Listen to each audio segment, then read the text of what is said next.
la siguiente manera. Dice: pasando Jesús de allí, vio a un hombre llamado Mateo, que estaba sentado al banco de los tributos públicos, y le dijo: sígueme. Y se levantó y le siguió. Y aconteció que estando él sentado a la mesa en la casa, he aquí que muchos publicanos y pecadores que habían venido se sentaron juntamente a la mesa con Jesús y sus discípulos. Cuando vieron esto, los fariseos dijeron a los discípulos: ¿por qué come vuestro maestro con los publicanos y pecadores? Al oír esto, Jesús les dijo: los sanos no tienen necesidad de médico, sino los enfermos. Id pues y aprended lo que significa: misericordia quiero y no sacrificio, porque no he venido a llamar justos, sino a pecadores al arrepentimiento. Oremos así como estamos. Padre Celestial, gracias, Señor bendito, porque tú has sido bueno y tú nos has traído aquí hoy. Bendito sea tu nombre, bendita sea tu palabra y bendito sea tu Santo Espíritu, que ahora nos va a llenar y nos va a revelar toda verdad, toda justicia y todo camino verdadero. Señor, esto lo hacemos en tu nombre. Úsame, y también, Señor, usa esta iglesia para ser luminaria, para hacer luz en medio de la oscuridad en este tiempo. En el nombre de Jesucristo, amén. Tomemos nuestros lugares. Gracias, Dios les pague. Tu palabra ahora nos hace ver el significado de algo muy importante que vamos a estar disfrutando en este día de Acción de Gracias, o en esta celebración de Acción de Gracias, y es la mesa del Señor. Hace tiempo, no mucho tiempo, que traigo en mi mente una invitación del Espíritu Santo de hablar de todas las maneras posibles del cómo conocer profundamente al Señor. Una de las cosas que más me hacen sentir pleno, admirado y me invitan a conocer más al Señor es el uso de la mesa, o la mesa del Señor. Cómo el Señor nos habla a través de sentarnos a la mesa con Él, o de estar a la mesa con Él. Y en algunos sermones ya les he dicho de pasadita, rápidamente, mientras me inspiro hablando un poquito de la mesa del Señor, lo que son las prácticas culturales de la mesa. Y en esta ocasión la mesa surge como un punto de unión para todos los personajes que están narrando la Biblia. Aquí tenemos a Mateo, tenemos a publicanos, tenemos a pecadores, tenemos a los discípulos que ya eran discípulos del Señor, y tenemos a Jesús. Tenemos a nuestro Señor Jesús, y además tenemos a fariseos. Y todos están reunidos como debe de ser en cualquier historia, en cualquier película, cualquier línea narrativa. Todos están reunidos a través de un escenario, y el escenario es la mesa. El escenario es la casa de Mateo, donde el centro de la casa de Mateo en ese momento era la mesa. Y ahí está Jesús, y ahí están los publicanos, y ahí están los pecadores, ahí está Mateo, y ahí están los fariseos. De espectadores, pero ahí estaban. Viendo, pero ahí estaban. Y quiero que nos demos una idea de qué era la mesa en ese momento. Todos tenemos una mesa en casa, ¿no? Y si no, pues el que no tenga, levante la mano para ver si no vaya a ser que esté comiendo en el piso o algo así, o tenga que ir al carro a comer.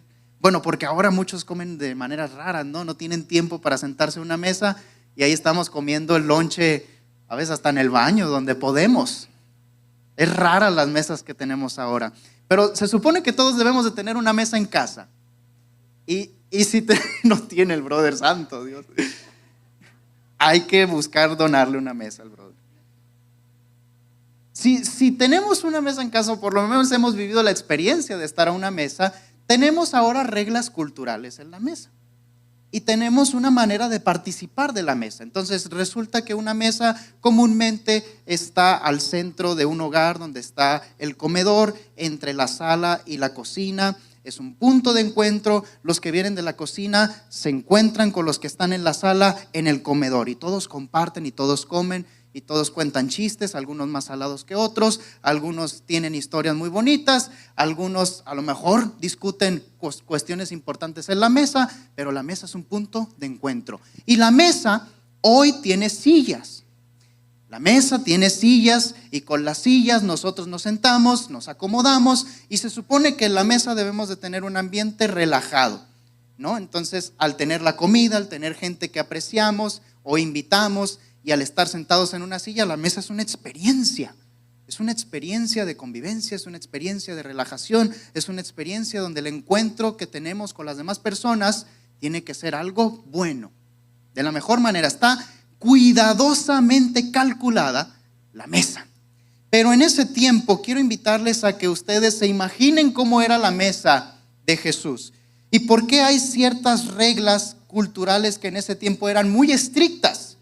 Y quiero empezar por decir que en la mesa ahora tenemos esta facilidad de romper cualquier estándar cultural, cualquier regla cultural, cualquier tipo de limitación de sociedad que se nos ha impuesto en este tiempo. ¿A qué me refiero con esto? En la mesa, tú eres el papá y probablemente si no tuviste la oportunidad de terminar quizás tu universidad, pero eres el papá del hogar, tú te sientas y se te da la autoridad, la investidura de padre del hogar, y tal vez al lado tuyo se sienta el que es tu hijo universitario con 3 maestrías, que tiene una empresa y gana muchísimo dinero, pero se sienta en la mesa contigo.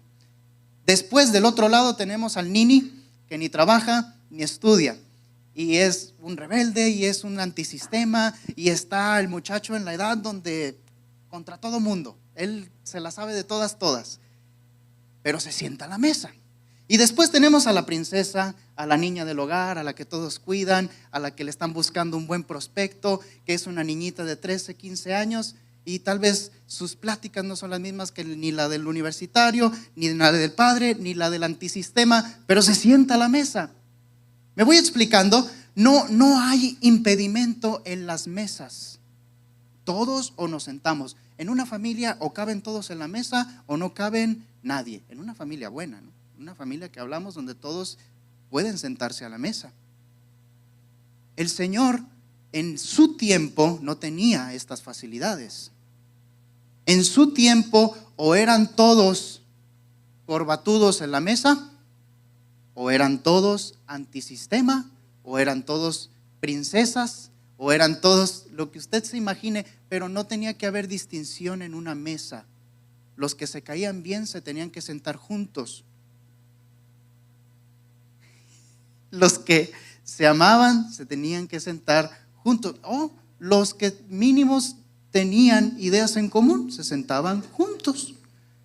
Y tal vez la práctica todavía sigue de cierta forma en mesas públicas, pero ha sido algo que el Señor rompió con la cultura, mientras Él en su tiempo se animaba a sentarse con gente que probablemente no hubiera aceptado cualquier maestro en su mesa.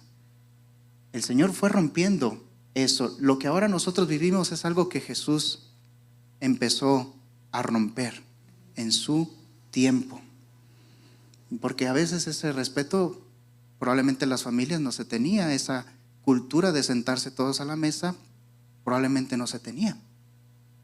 Entonces el Señor, para un fariseo, si el Señor decía que era maestro, para quienes criticaban la cultura y la sociedad y querían guardar las reglas, decían, si este es maestro, este debería de sentarse, pero con más maestros o con sus alumnos a lo mucho, pero no con esos pecadores, no con esos que cobran impuestos, que son los publicanos, no con aquellos que hacen cosas diferentes a él, porque se supone que él es bueno.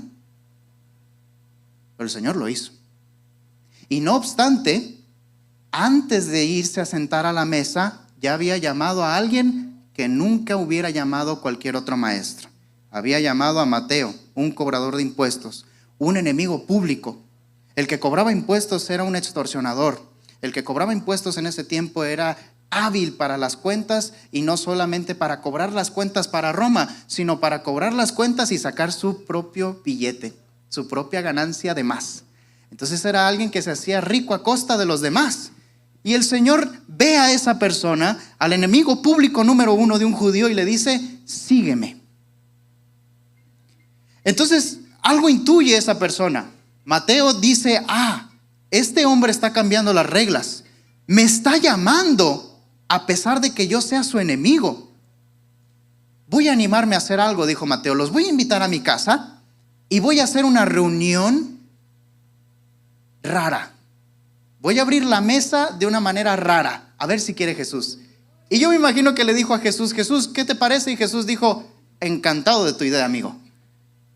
Vamos. Y lo que más me gusta es que tú te vas a pichar la cena, le dijo Jesús, porque tenía dinero. Entonces Mateo fue el que dio ese banquete y el que unió a todos. Si espero yo y me estoy explicando bien, ahora quiero hablarles de cómo fue la experiencia de esa mesa. Ni un publicano se juntaba con un judío, ni un maestro se juntaba con un pecador, ni un discípulo de un maestro se juntaba con un publicano. Y entre los discípulos había quienes eran revolucionarios y buscaban asesinar a quienes eran funcionarios de Roma o desertores, como los publicanos, los cobradores de impuestos.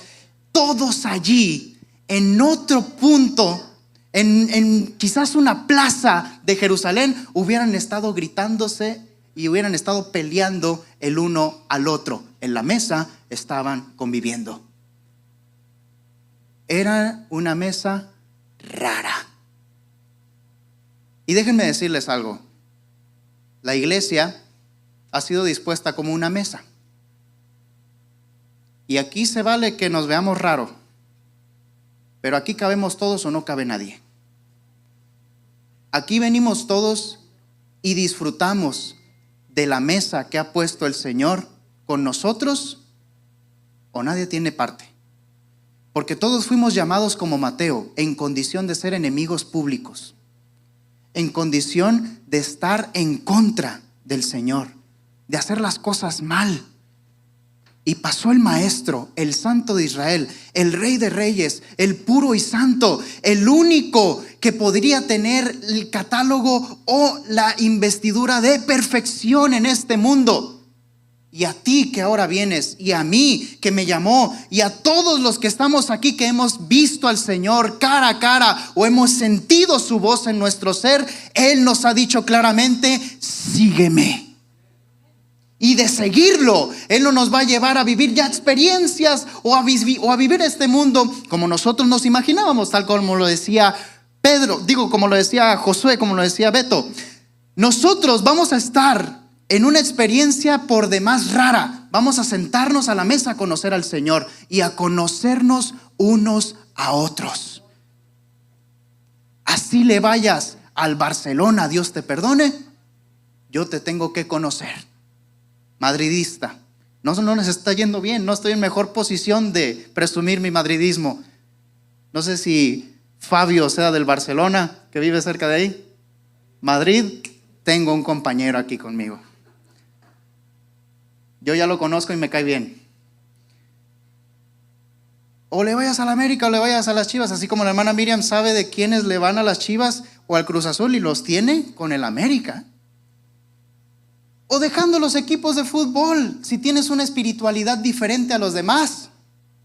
Aquí ya vemos quienes somos brincadores, parecemos ranitas en medio del servicio, y quienes vivimos la experiencia del Espíritu Santo de una manera más tranquila.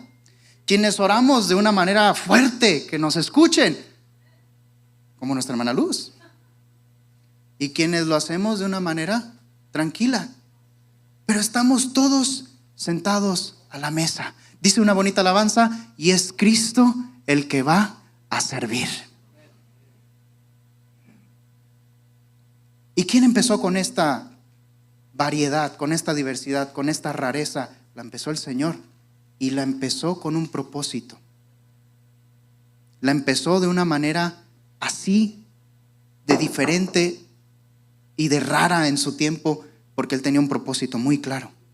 Pero antes de llevarte a ese propósito, también te quiero ilustrar cómo era la mesa.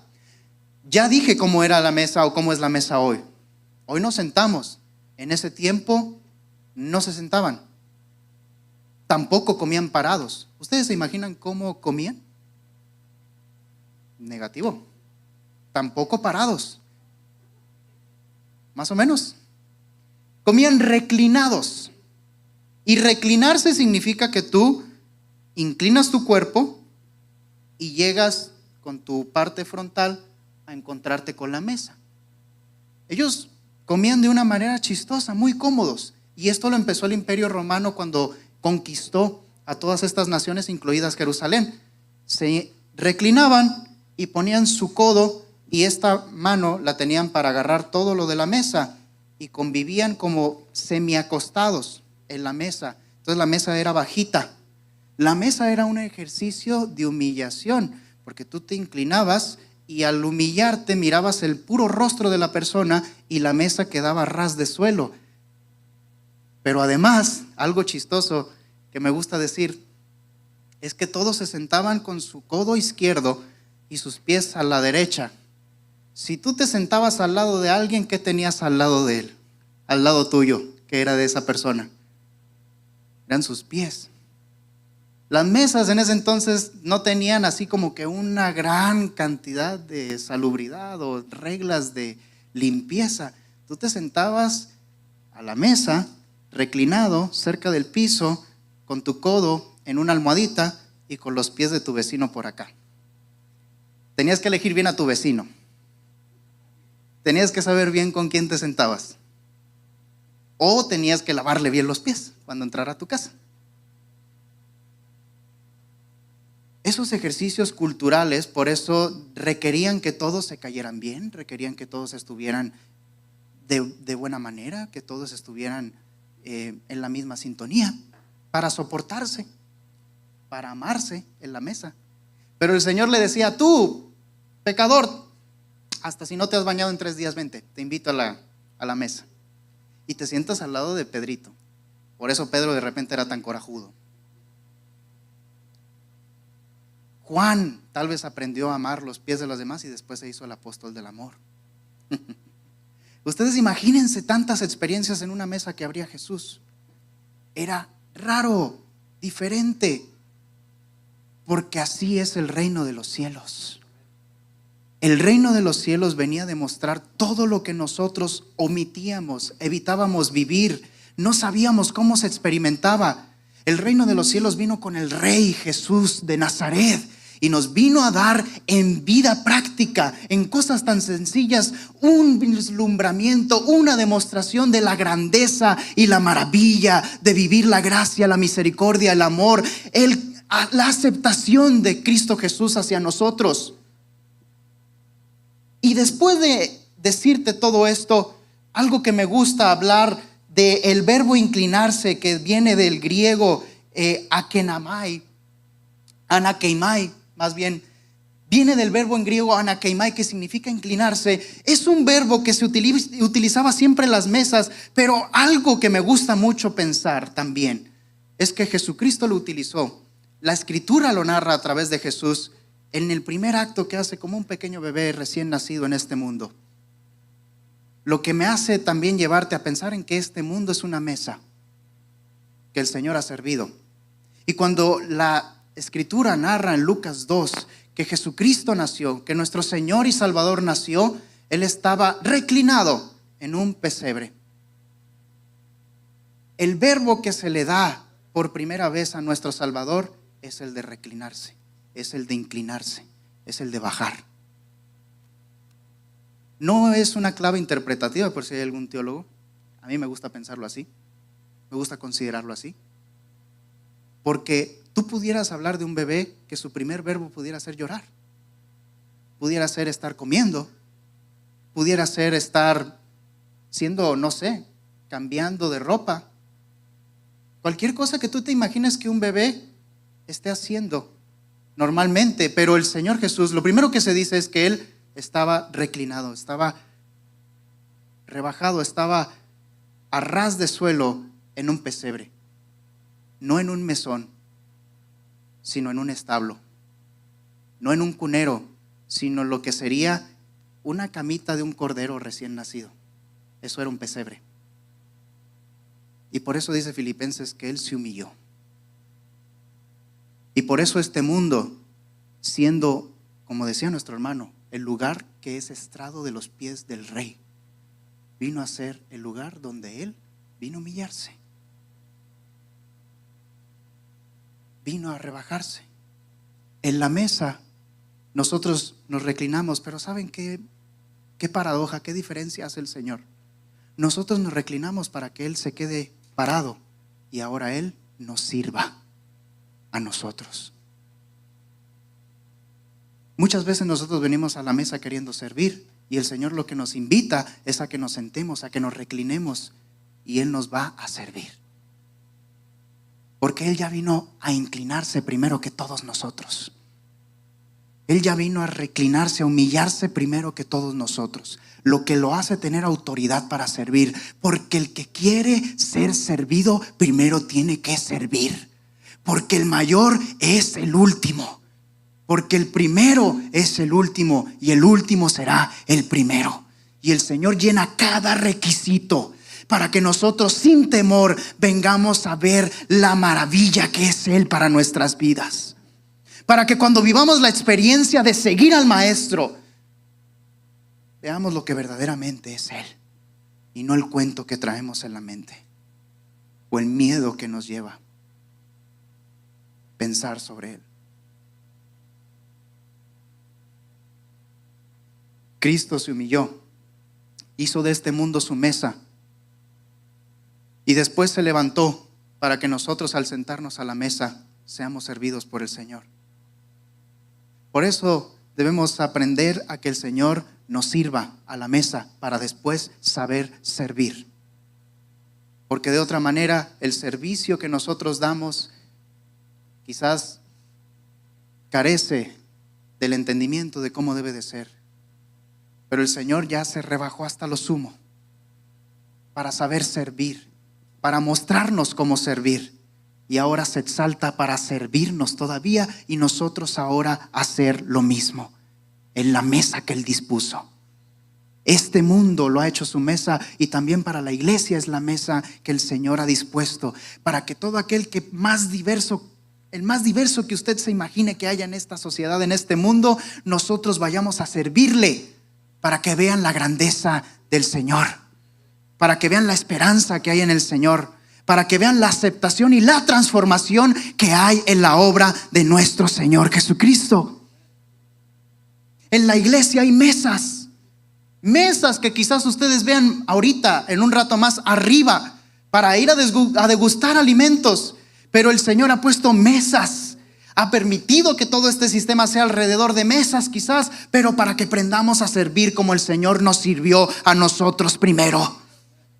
El día de gracias es para dar gracias que el Dios omnipotente, eterno, inmutable, poderoso, vino a servirnos y sigue sirviéndonos. Y si no permitimos que Él nos sirva en la mesa, no vamos a experimentar la agradable experiencia de la transformación y la conversión e incluso el arrepentimiento.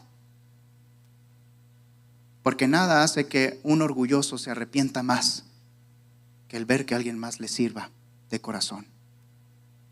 Nada hace que un corazón de piedra se vuelva de carne que el ver que un verdadero servicio, que alguien que entregue su vida por Él, que alguien que lo ame como nadie más lo amó, se acerque a su vida y le conozca. Nada.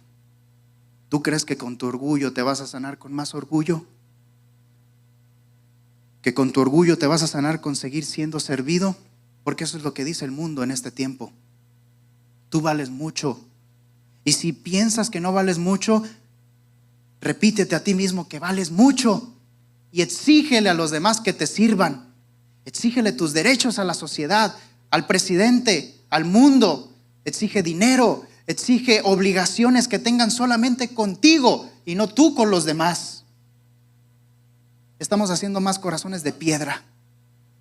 Y lo que dice la palabra de Dios es que el Señor lo que quiere hacer con nosotros es un corazón de carne, para que veamos cómo palpita la sangre que ha sido renovada, que ha sido transformada, que ha sido convertida por la obra de Jesucristo. Cómo palpita el corazón que ha sido transformado por el Espíritu Santo. Por eso ahora la mesa está abierta.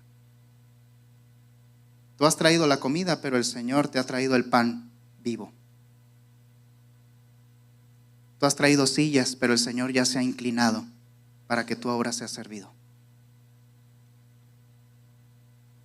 Hay una cita que aquí dice Mateo, que el Señor le dijo a los fariseos. Cuando los fariseos vieron eso, recuerden, ellos se quedaron extrañados y dijeron: ¿qué está sucediendo aquí? Esto está rarísimo. Y empezaron a criticar a Jesús. Yo me imagino que le dijeron: oye, ven, ¿cómo es que tú, siendo maestro, siendo rabí, estás comiendo con estos miserables, con estos raros, con estos desprotegidos? Y el Señor les dijo, porque así nos defiende el Señor. El Señor les dijo: a ver ustedes, bola de sabiondos, primero díganme y aprendan ustedes qué es lo que quiso decir el Señor con misericordia quiero y no sacrificios. El Señor no citó todo. Eso es una cita de Oseas. Y hay algo que el Señor, yo pienso que lo dejó sin decir para que los fariseos recordaran la cita completa en su mente. Lo que omitió el Señor, lo que no dijo de esa cita de Oseas, fue lo siguiente: después de que el Señor dijera misericordia quiero y no sacrificios, también en Oseas dice: y conocimiento de Dios más que holocaustos. ¿Dónde conoces al Señor? ¿Dónde lo estás conociendo? ¿Lo estás conociendo en tus ideas? ¿En las doctrinas que te implantaron? ¿En el resentimiento que el mundo te dio? ¿En el orgullo que día tras día aumentas en tu ser para sentirte valorado, aceptado? ¿O con más amor personal? ¿En dónde lo estás conociendo?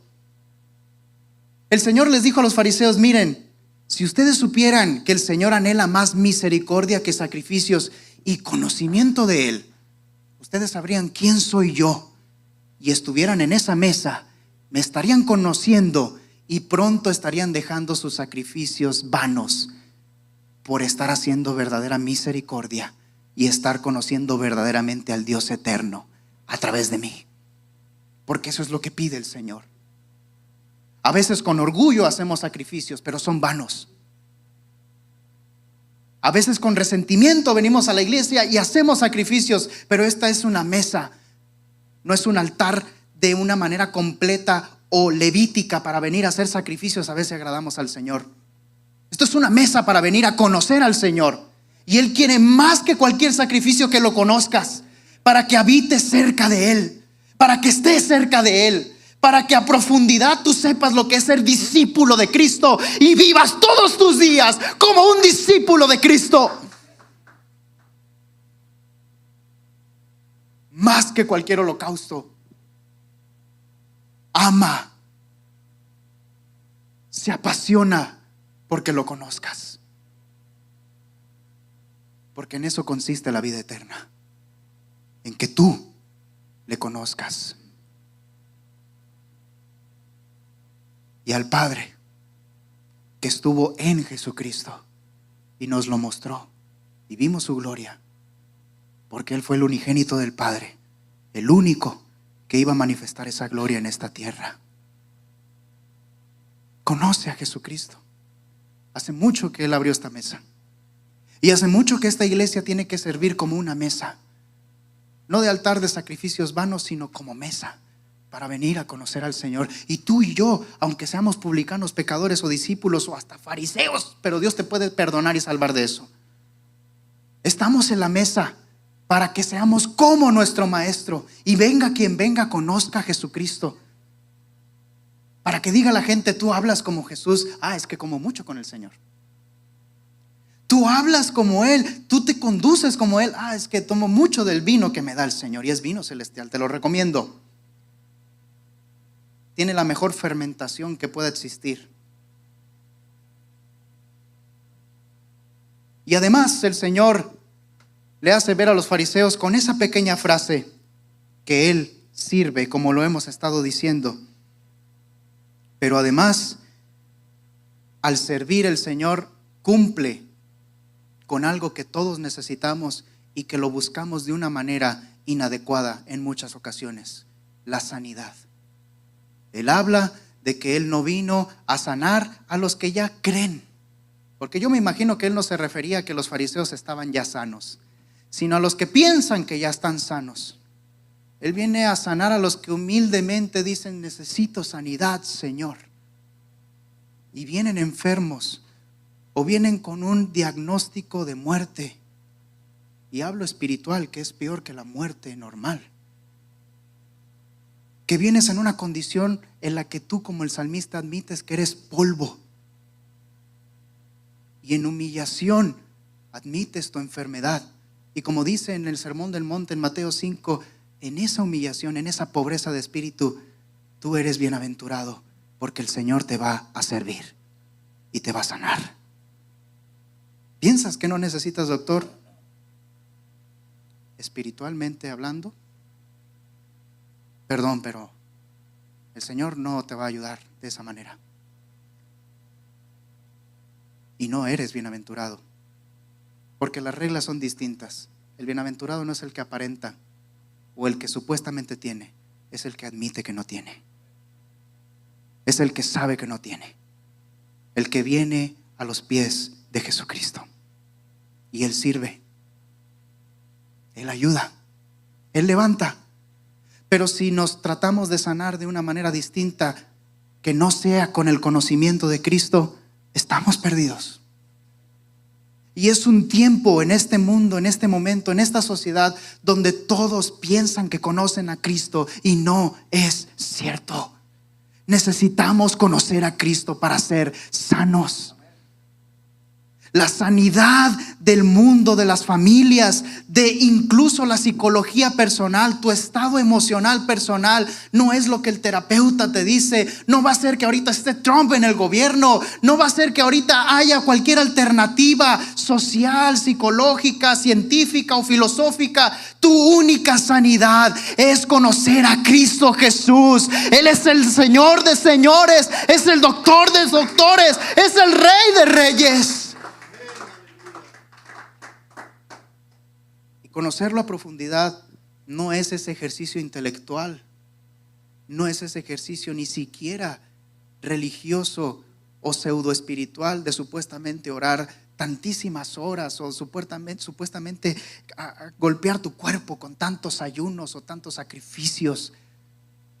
Eso sin amor no vale. Así dijo Pablo claramente a los Corintios. Y el amor significa que conoces al Señor desde la profundidad de una relación con Él, de estar a la mesa y verlo ojo a ojo, rostro a rostro, manos a manos. Tú quieres saber cómo obra el Señor, siéntate a la mesa con Él para que estés cerca de Él y veas cómo Él te sirve con sus manos. Tú quieres saber cómo el Señor habla, siéntate a la mesa con Él y conversa con Él para que sepas cuáles son sus palabras de vida, no las palabras solamente de juicio, de regla o de destrucción. Te vas a sorprender, porque de sus palabras solamente sale vida eterna.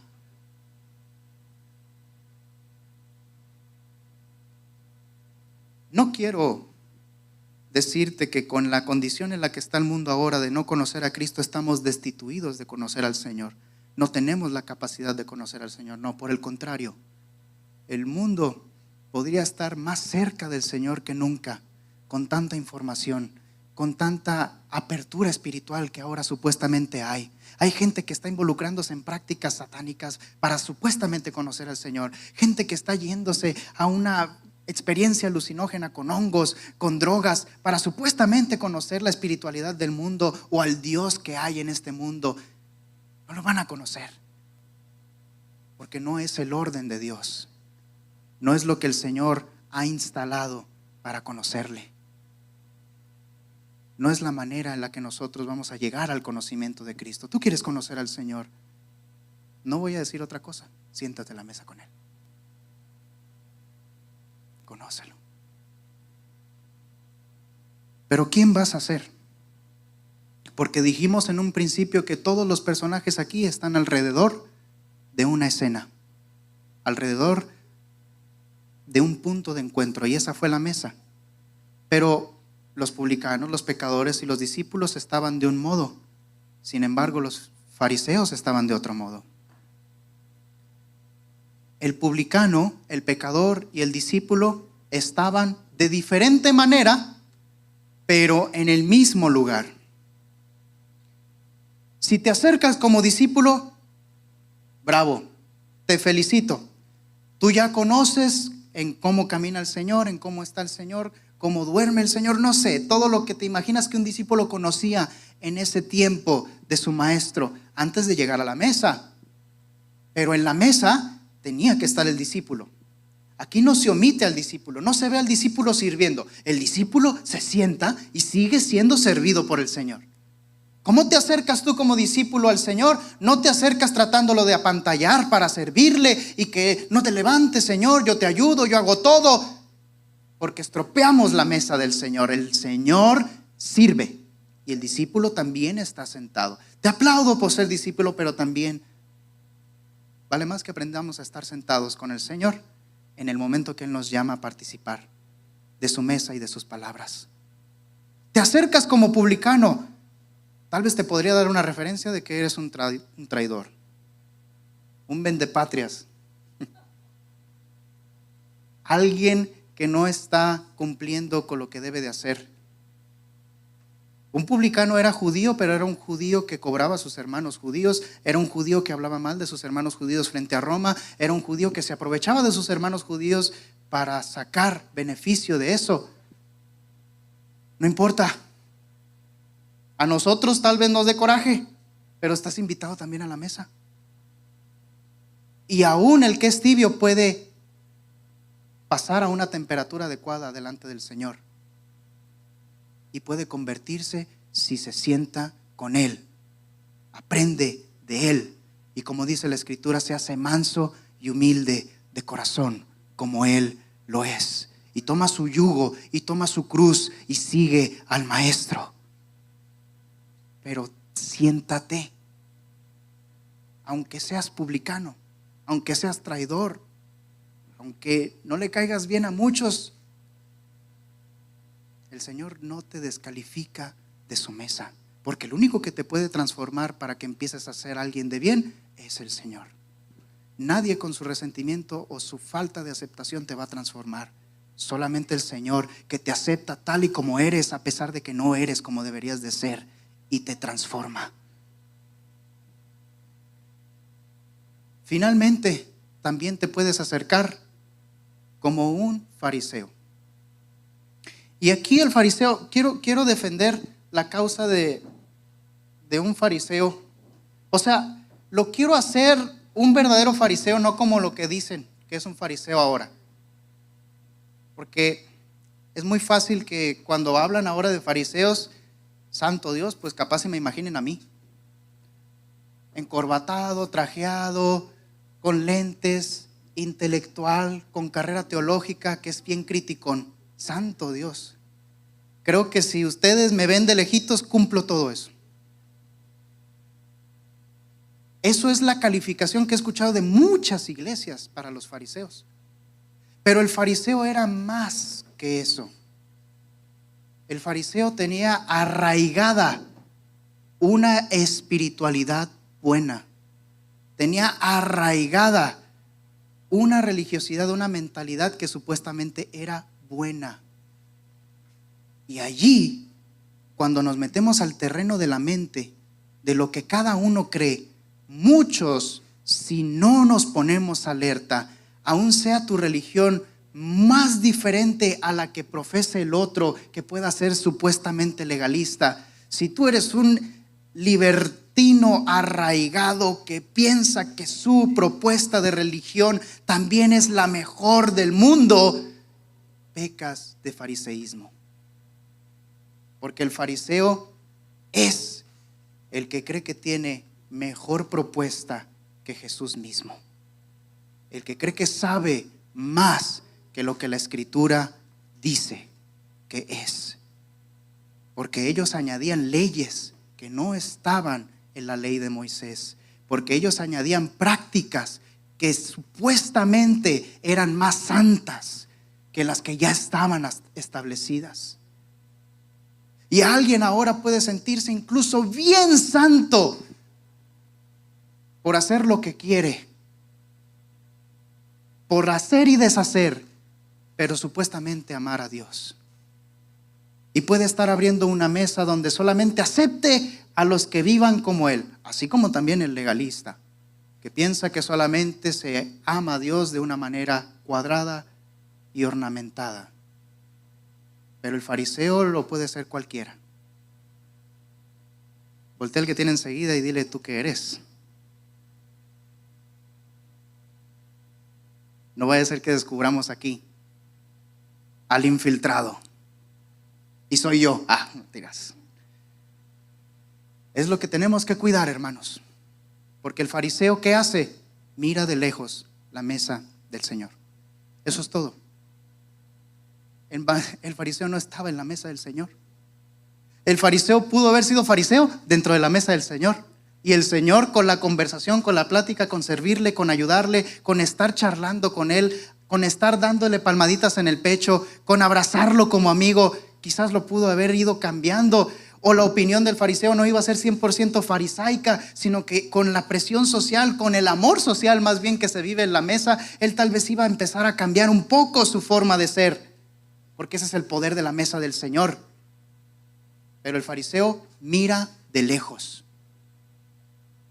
Sabe cómo el Señor está obrando y tiene sus rezagos, tiene sus opiniones y se hace para atrás. El fariseo es el que levanta la mano y le dice al Señor: no debería de ser así.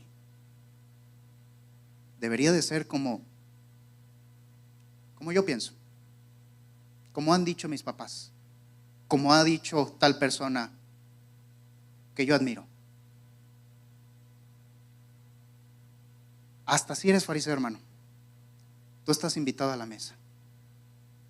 Pero así como el fariseo, si el fariseo se empezó a contaminar de sí mismo estando lejos, también se hubiera contaminado el publicano viendo de lejos.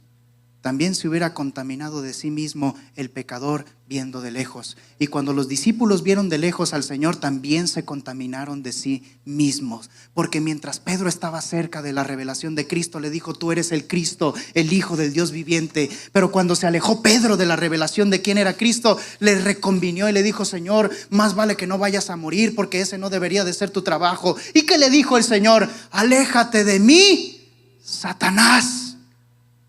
Porque solitos somos bocadito de Satanás.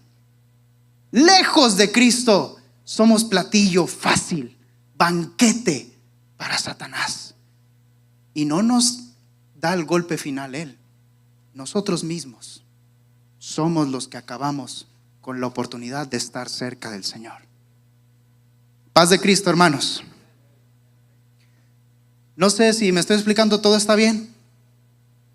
Me estoy explicando, estoy llegando a un punto. Hubo un hombre, hermanos, y con esto cierro. Hubo un hombre centurión,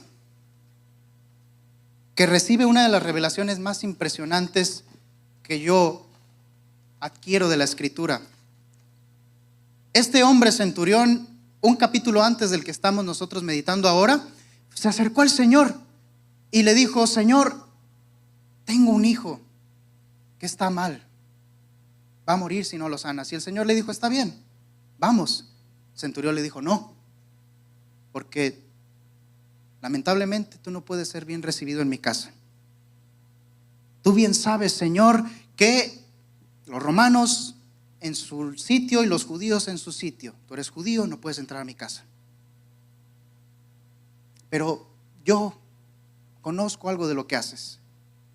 El centurión tenía gente a su mando y el centurión le dijo al Señor: yo le digo a mis siervos que hagan algo y lo hacen, porque tengo autoridad, porque soy jefe. Tú eres el Señor, tú eres jefe. Si tú dices, se cumple. no necesito llevarte a mi casa. El Señor anhela entrar a nuestras casas, pero es un raro lugar, momento donde el centurión le permitió obrar al Señor lejos de casa. Y el centurión recibe el milagro. ¿Cuántos saben esta historia? Si no, hoy la están conociendo. El centurión, un siervo de la patria romana, un jefe militar, no puede hacer que Jesús entre a su casa, es contra las reglas, y pide un milagro y le dice a Jesús que está bien que lo haga de lejos porque tiene autoridad. Jesús lo hace a través de la fe del centurión, por creer en la autoridad de Jesús. Es hecho el milagro. Y el Señor le dice: bien, vete, así como dices tú, así será hecho. Pero antes que eso, el Señor, en otro evangelio, si no estoy mal, en el evangelio de Marcos o de Lucas, el Señor se alegra y dice: no he encontrado fe igual a esta en todos los lugares donde he estado. No ha habido fe como la de este hombre.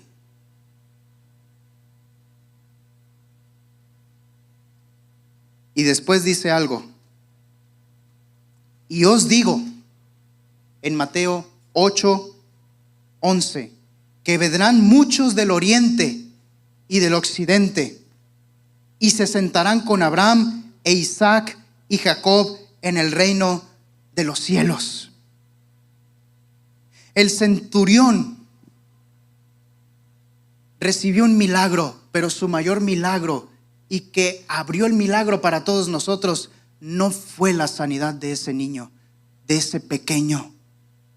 El mayor milagro es que el centurión permitió ser servido por la palabra de poder del Señor Jesucristo en ese momento. Experimentó allí, aunque el Señor no entrara a su casa, él experimentó la mesa del Señor. Porque ¿qué centurión se iba a acercar a un judío maestro para pedir un milagro si no tenía la confianza, si no tenía el estatus social, si no se le quitaban las barreras sociales para acercarse hasta Jesús? El centurión, viendo la mesa del Señor abierta, se acercó hasta Jesús. No le importó ninguna regla social, no le importó quién era él, no le importó las diferencias entre el Señor y él. Se acercó y pidió su milagro. Experimentó la mesa del Señor, tal como tú ahora la estás experimentando, con venir a encontrarte con el rostro de gracia de Cristo a tu vida. Lo conoció, porque el centurión hizo una de las declaraciones teológicas que más le duele a esta sociedad en este mundo y en este punto de la historia: Jesús es el Señor, y lo que diga se hace. Aunque esté a kilómetros de distancia de aquí al cielo, o su trono sea tan alto que no le alcance a ver el rostro, su palabra como Señor del universo se hace. Le conoció en unos minutos. Ya vemos quienes llevamos años y no conocemos la autoridad de Cristo. No lo reconocemos. Te lo digo con un abrazo de oso. No estoy enojado. Con mucho temor de Dios. No recibió un milagro para creer. Él creyó y recibió el milagro. Él creyó porque sentado a la mesa vio que Cristo le iba a servir. Le creyó. No vio para creer. Creyó y vio. ¿Y qué dice la Escritura que pasa con los que antes de ver creen? Que son bienaventurados. Yo no hago preguntas trampas. Son preguntas de la Biblia. Usted respóndela con confianza. Son bienaventurados. Así como el pobre en espíritu que se acerca al Señor.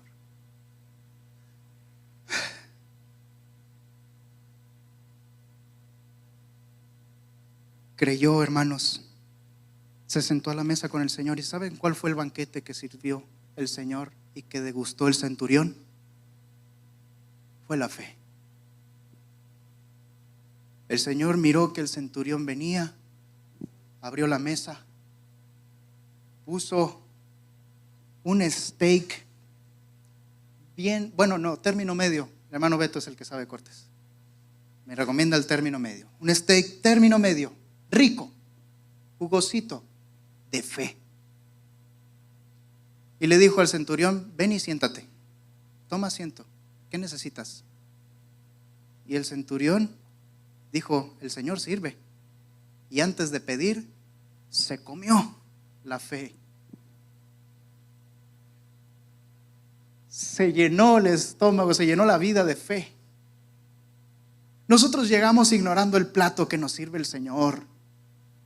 Llegamos diciendo: Señor, es que no sabes que tengo esto y aquello y lo otro, y tengo tanta ansiedad, tengo tanta depresión, y creo que me voy a dar un tiro, creo que voy a hacer, y no sabemos ni siquiera pedir, porque antes de que nos callemos comiendo fe, ya venimos con la preocupación encima. Y el Señor sirve la mesa. Ven y sírvete, ven y come fe. Y el banquete que se sirvió el centurión fue tan delicioso, fue tan rico, fue tan agradable, de pura fe, que recibió su milagro. ¿Cuántos le pueden dar un aplauso al Señor?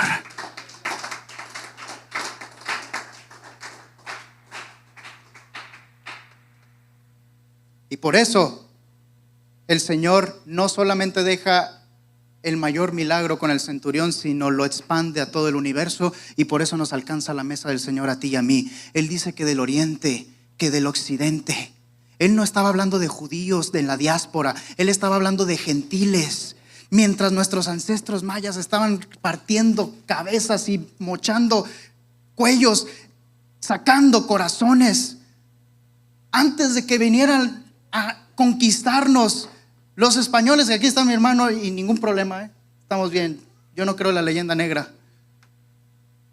Antes de que nos alcanzara el cristianismo, estábamos nosotros perdidos, y el Señor ya estaba pensando generación tras generación tras generación, hasta llegar a mi hermano Gregorio, hasta llegar a mi hermano Alberto, hasta llegar a mi hermano Abraham, hasta saber del nombre de cada uno de nosotros y decir: ese día en noviembre van a estar sentados a la mesa conmigo. Vendrán de oriente, vendrán de occidente. Yo voy a abrir una mesa tan grande como el universo mismo, una mesa celestial, una mesa cósmica, donde todos van a participar de la gracia que sirvo a manos llenas, del banquete que ahora degusta, que ahora come este centurión.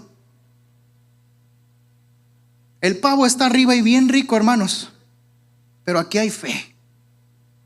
¿Y cuántos vamos a comer fe de la que da el Señor Jesucristo? Come primero eso. Te aseguro que no te va a llenar para que comas a gusto el pavo. Come la fe que el Señor te da ahora. Así como lo comimos en el pan de vida, en el vino o el producto de la vid que el Señor nos da para conmemorar su gracia y su vida en nosotros. Ponte de pie.